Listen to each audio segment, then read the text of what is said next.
Yo, what's that word? 3012 Inning Podcast coming at you with another video. Now, this is going to be the Florida State versus LSU game recap. And of course, I'm coming at you from a Florida State perspective. We got a lot to talk about this game. Number 5 versus number 8 in the whole nation. Um, First off, we can go by three different tiers. The first subject we're going to talk about is the attitude slash bully behavior from Florida State. Now, before this game, and I feel like when the season ended last year, LSU has been getting so much hype, as they should have. SEC West champions, beating Alabama. Um, Even though they faced some tough losses at the end of this year, at the end of last year, they overall look like a good team. You would expect them to improve with Harold Perkins getting more adjusted to the scheme and his position on the team, adding transfers like Omar Spates, Deuce Chestnut, Zy Alexander, Denver Harris, Mason Smith getting healthy, um, Will Campbell, and the rest of those offensive linemen gelling for a whole another entire year. Will Campbell expecting himself to be a superstar, and Jaden Daniels' second year in the system. This team show was clutch, again, an improving defense, but I felt like they were getting a lot of SEC bias here when there were clear holes on this team, most notably, and to me, most inexcusably, in the secondary. LSU is one of those schools who I say is top three in the ranking of being possibly DBU. You know, I'm rocking with Florida State for DBU, but that's a whole nother conversation. LSU, high-ranking DBs in the league right now, and they always put out quality DBs. They should never have a problem with DBs, but we know they brought in a lot of transfers to some to help out that secondary a lot. Sage Ryan hasn't developed in the way that LSU has liked, considering he was a five-star recruit. Denver Harris had a couple training camp issues, fighting and whatnot, had been running with the third team. We didn't see much from him or him at all in this Florida State game, and they expected a lot from him this year with him being a top 5 transfer rated by On 3. Um, and a five-star prospect, a top, I want to say 3 cornerback in his high school recruiting class. We know he was at Texas A&M for his freshman year, and we expect a lot of development from him, and maybe he'll showcase that over the rest of the season. But again, they came to this game with a lot of hype. Brian Kelly talked about it in the press conference afterwards. They came to it. They must have thought they were the two-time defending reigning national champion Georgia Bulldogs, and the leader of the team, Jaden Daniels, agreed with him. That hype can certainly go to your head, and it can mold itself into other areas that we didn't see in the game. The hype could have melded into their training, into their conditioning. If you already think you're at a certain level, maybe you don't go as hard as you really need to go. And that seemed to show itself in the second half when it seemed like LSU either got tired or they laid down. Um, we have to see how the team performs over the rest of the season.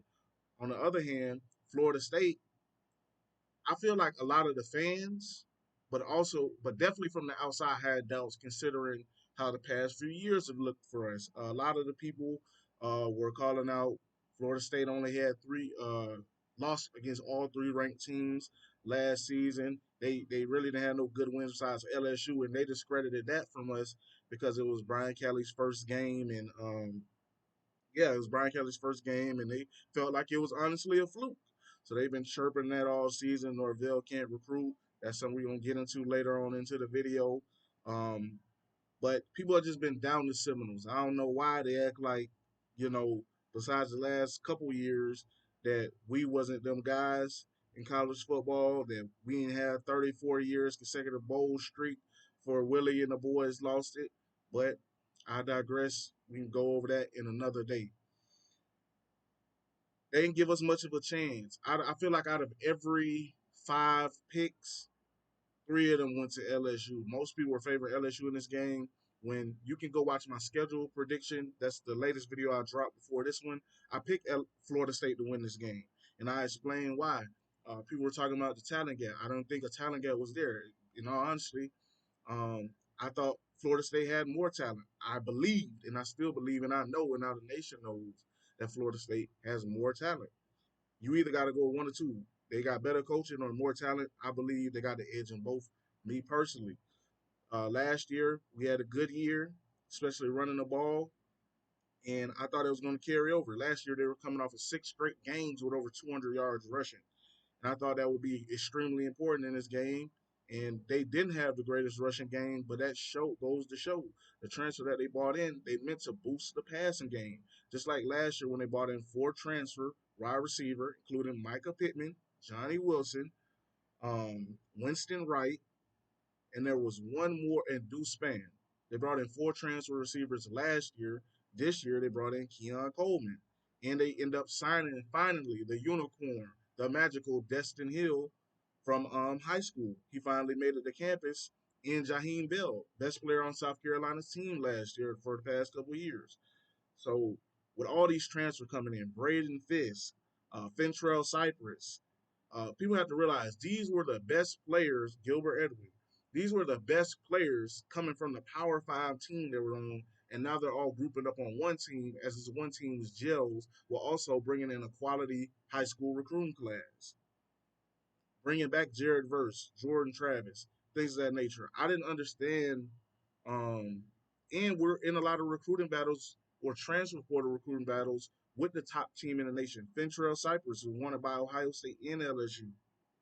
Jeremiah Byers was wanted by Oregon, Ohio State.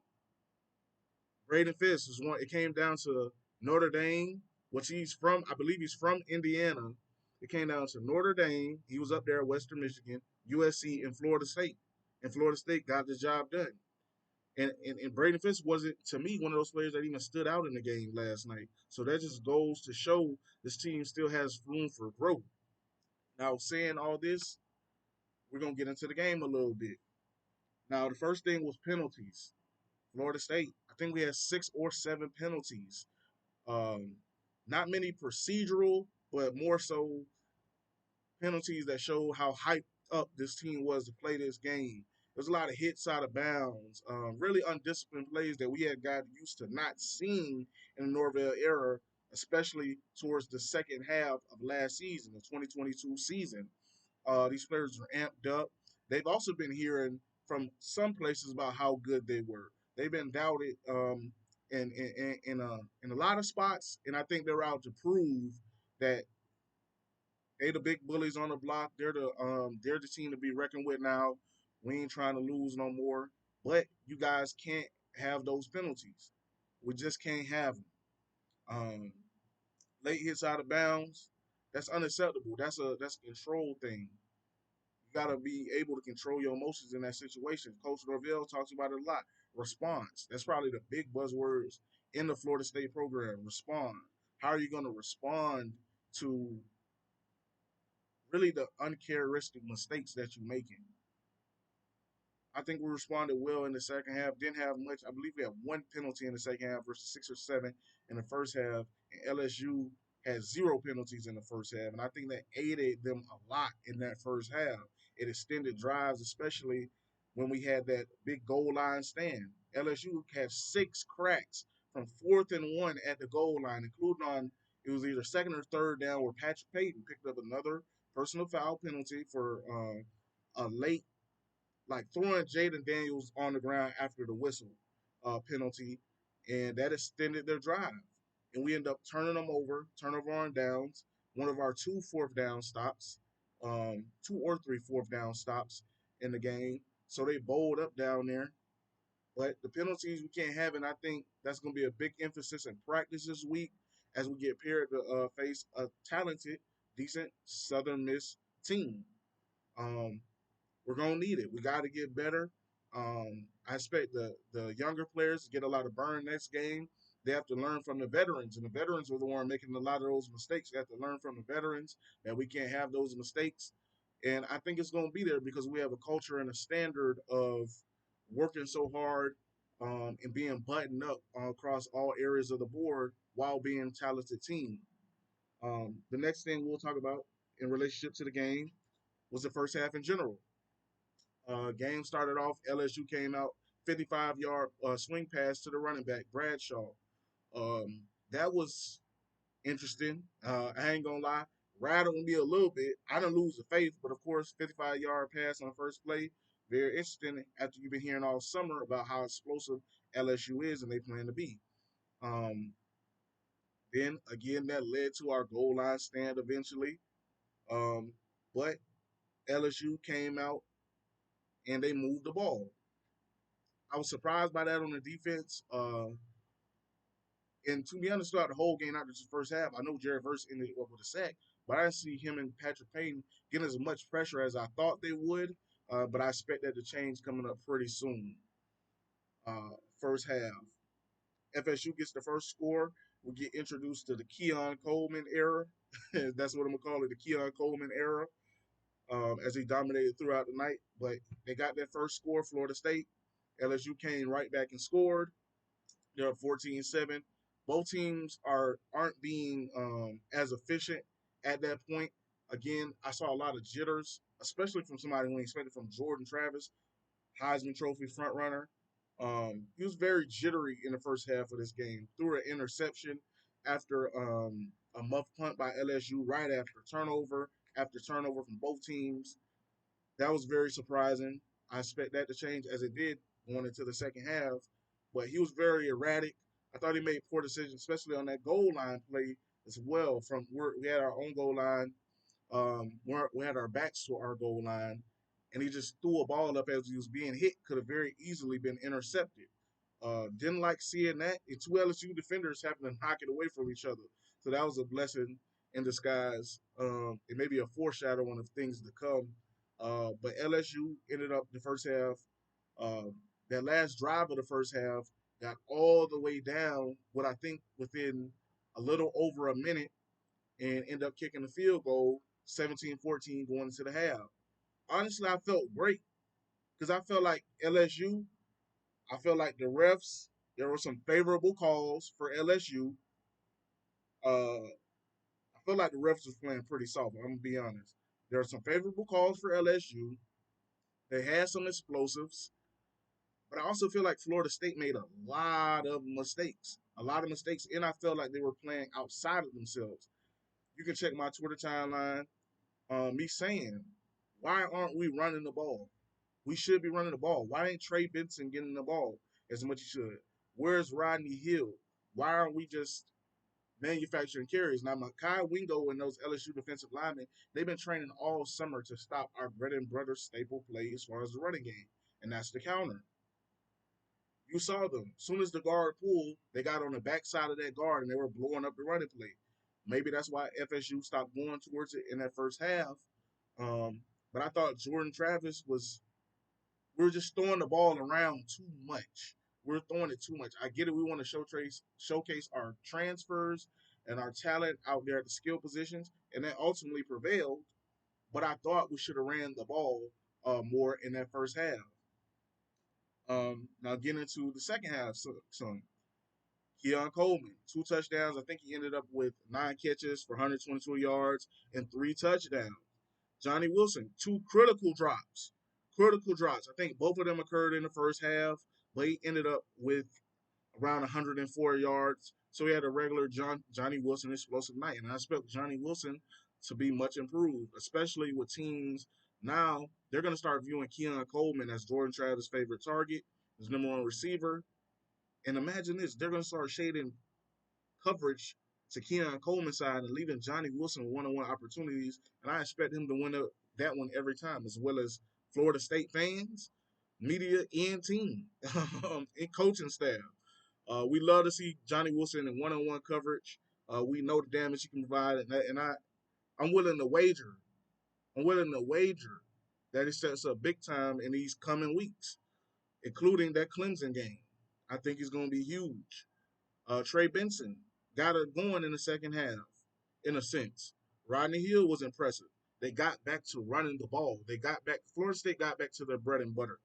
They added another running back back there. So a 2 running back set, another tight end. Kyle Morlock looked good out there, as well as Jaheim Bell. We added a wrinkle to the counter. that LSU wasn't prepared for. They couldn't adjust to. We kept running it as we did on Miami last year, and they couldn't stop the play. And the running backs, they were able to get to the outside, found good rushing lanes in the middle, including Lord Sore Philly. Don't want to leave him out. And we got back to doing what we do, and that set up the play action and our passing game and opened up even more. By the time the fourth quarter rolled around, LSU didn't know what we were going to do, as you wanted to be as an offensive play caller. And I'm riding with Mike Norvell as the best offensive play caller in the country. Um, Fourth down conversion happened in the second half. Lawrence for Philly. We ran some mesh concepts in the middle of the field. They got those linebackers flowing to the other direction, and Jordan Travis had a choice of the option. If the safety blitz and crack down, throw it to Toy Philly, what he ended up doing. But if he didn't, we could have easily got the first down with Jordan's legs. Jordan wasn't running in the first half, you know. And I understand that he's improved so much as a passer and he's keeping his eyes open downfield. We got to realize too, these players are also they're not playing just to win the game. Majority is it to win the game, but they're also trying to show off for the next level. Scouts want to see you keep your eyes downfield. They want to see you throw the ball. They want to see your mechanics improve. A big question mark I had about Jordan this last year was he was throwing off his back foot a lot. Like you'll see when he throws the ball, his his right foot rolls off the ground on his follow through. I only saw that one or two times this game. So he's improving his mechanics, his footwork, and I love to see that. I think it's going to improve his accuracy. For the second half of this game, I thought he was very accurate. Um, More second half concept, Harold Perkins. You would think that Harold Perkins was Aaron Donald, Ray Lewis, and Ed Reed wrapped into one person coming into this game. I'm not saying he's a bad player. He's a good player. Last year, he was allowed to rush off the edge as he learned. Um, a lot of terms I've been hearing going around with see ball, get ball. He was that a lot last year. A lot of his stats came from that Arkansas game where he was a dominant monster. And I think he's going to be a high draft pick, and I believe he's a good player. But he was adjusting to a new position. I think that showed last night. I don't think he got as much pressure it was like on the ball. I know he didn't, as LSU would have wanted, or he would have wanted. They weren't blitzing them as much as I thought they were. He was a spy for majority of the game on Jordan Travis, and majority Jordan Travis again wasn't trying to run the ball like that. So essentially, their most dominant defensive player outside of Mason Smith was taken out of the game. And when you're in these big, high-ranking games, your best players have to show up. They have to play. And I don't think it was because of him. I thought that was just a position that LSU had him in. And I know against Grambling State coming up, they're going to go back to the drawing board and they're going to get him in more pass rushing situations, maybe on earlier downs, get his feet wet, get him more engaged to the game, have him not thinking as much because he's still an extremely young player, only a true sophomore. Um, but he didn't have much of an impact in this game, which I'm incredibly thankful for. Third and final thing we're going to talk about is the impact on recruits. LSU, Florida State ended up winning 45-24 with a late touchdown from LSU by Brian Thomas, 75-yard touchdown. Speaking of recruits, those are young DBs, freshmen in the game that allowed that touchdown, but they're learning on the job. You had a five-star in the 2023 class, my bad, 2024 class, Jeremiah Smith in the stands, 2025 Armando Blunt, LJ McCray, 2024, um, Xavier, Xavier Mincy, 2024 DB in the stands, um, and a host of other young, talented players. I think 6 of the top 7 Florida players in the 2025 class were at this game, and they got to see Florida State put a whooping on the number 5 team in the country, LSU, in a hype game when the whole world, besides people that rock with Florida State and some outside analysts, but mostly the media, um, had as a really close game, a 7-point game, and LSU was favored through the vast majority of the world, including at the sports books, by 1.5 towards the beginning of the game. Um, so they started to wisen up close to the beginning, but the impact on recruits, huge game. I think the impact us last year. I think LSU win last year. had a healthy effect on Hakeem Williams, who was really trending towards Texas A&M, and we were worried and damn near conceded as a fan base to Texas A&M and Jimbo Fisher at a certain point. But we ended up pulling him off. He was already silently committed, as we later learned.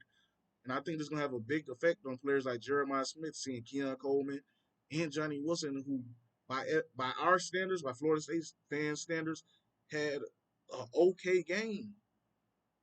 100 yards receiving for Johnny Wilson is an okay game to us. And most people highlight the drops. They won't even talk about how he was good at blocking at over 100 yards. Keon Coleman, 3 touchdowns, 122 yards.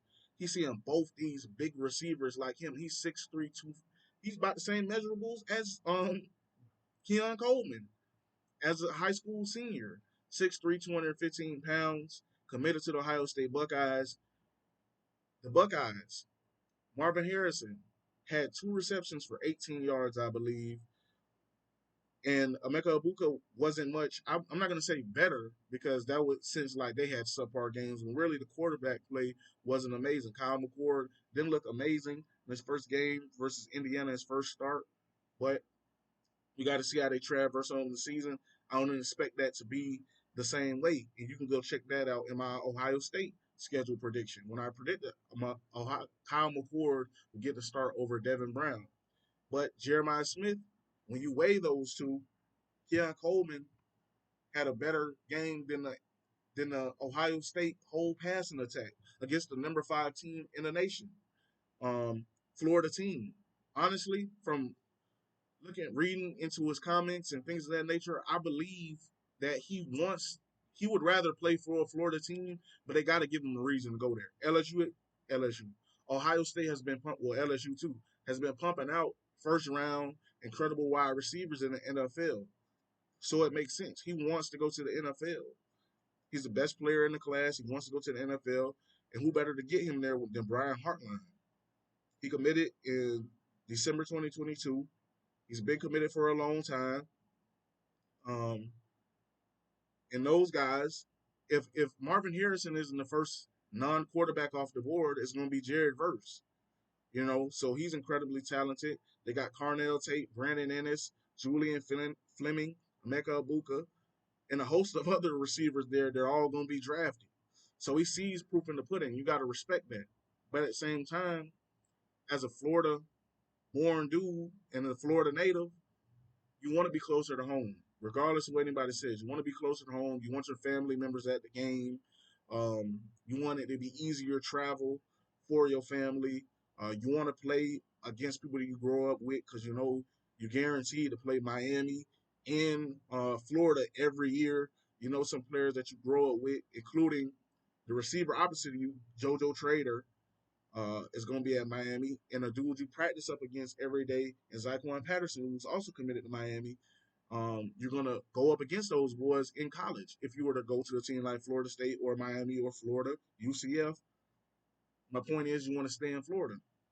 Armando Blunt, 2025. His mom seems to love Florida State. Moms love Mike Norvell.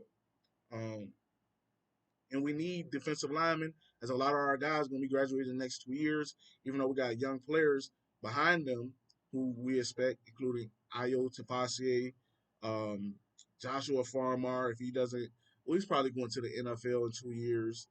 Um, Daryl Jackson didn't play this game. He isn't eligible this year.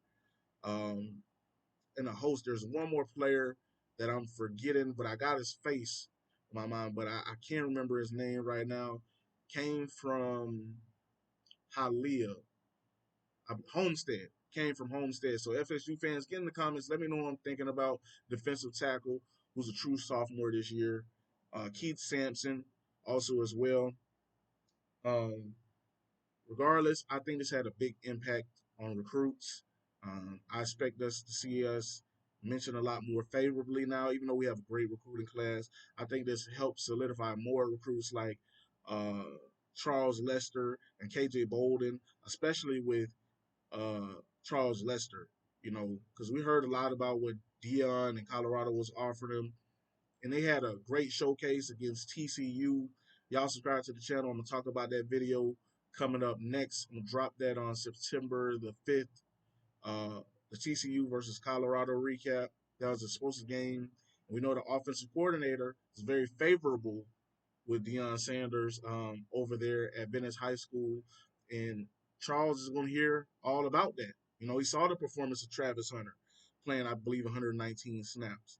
So they had a great performance. You know, we saw him on Twitter talking about Cormani McLean. Um, so we know Colorado still has his ear, but him being at the game along with KJ Bolden and watching this dominant win, especially our secondary playing well, Renardo Green getting that interception in the second half, it only solidifies those guys more that they made the right decision. Um, Luke Cromenholt, Cam Davis, also at the game. Those guys, you know, you don't really worry about, but they want to see their team win. They want to see proof in the pudding. They want to see us be good, and we're showing them that. And I'm excited for the rest of the season. With that being said, y'all subscribe to the channel. Lock you in with your boy. I got a lot more content that's going to be coming out soon. Appreciate it.